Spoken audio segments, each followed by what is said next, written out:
গঙ্গায় নেমে মর্মান্তিক পরিণতি। ইউপিএসসির স্বপ্ন দেখা এক মেধাবী যুবকের অকাল মৃত্যুতে শোকের ছায়া নেমে এসেছে বরানগর এলাকায়। সকালের গঙ্গা স্নানই হয়ে উঠল জীবনের শেষ স্নান। মৃত যুবকের নাম সুমিত গুপ্তা, বয়স মাত্র ২৮ বছর। তিনি বরানগরের ১৭ নম্বর ওয়ার্ডের শীতলা মাতা লেনের বাসিন্দা। উচ্চশিক্ষিত সুমিত কঠিন ইউপিএসসি পরীক্ষার জন্য প্রস্তুতি নিচ্ছিলেন। ভবিষ্যতের উজ্জ্বল স্বপ্ন ছিল তার চোখে।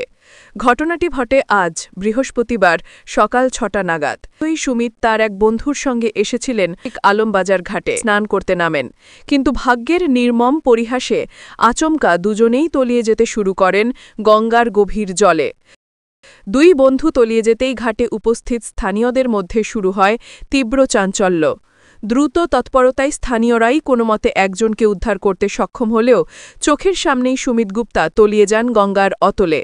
খবর পেয়ে সঙ্গে সঙ্গেই ঘটনাস্থলে পৌঁছয় পুলিশ ও বিপর্যয় মোকাবিলা দল।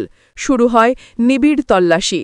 ডুবুলি এসে গঙ্গায় দীর্ঘ প্রায় ৩ ঘণ্টা ধরে তল্লাশি চালানোর পর অবশেষে আলমবাজার ঘাট এলাকা থেকেই উদ্ধার হয় সুমিত গুপ্তার নিথর দেহ। হাসি খুশি উজ্জ্বল ভবিষ্যতের স্বপ্ন দেখা এক যুবকের এমন অকাল মৃত্যুতে স্তম্ভিত সকলে।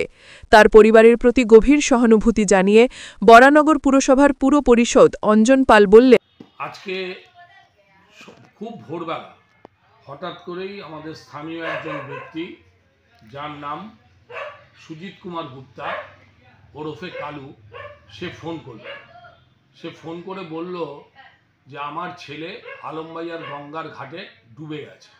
তা আমি সঙ্গে সঙ্গে আলমবাজার গঙ্গার ঘাটে পৌঁছে গেলাম। পৌঁছে দেখলাম সুজিত, তার স্ত্রী এবং তার ছোট ছেলে ওখানে রয়েছে। তারা অসম্ভব কান্নাকাটি করছে। তো যেটা খবর শুনলাম যে ওরা ৫ জন বন্ধু মিলে কালকে সারা রাত পড়াশোনা করেছে আলমবাজার অঞ্চলেই কোনো এক জায়গায়।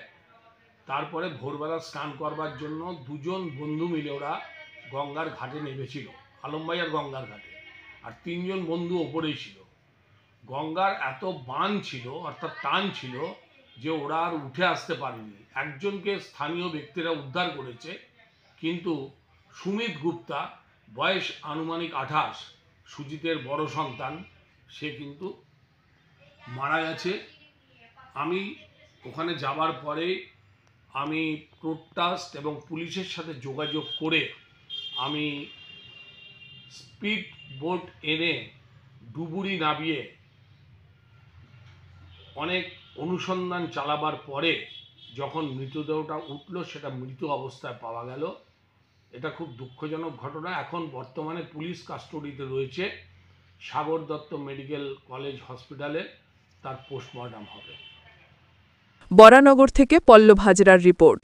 খবর এই সময়।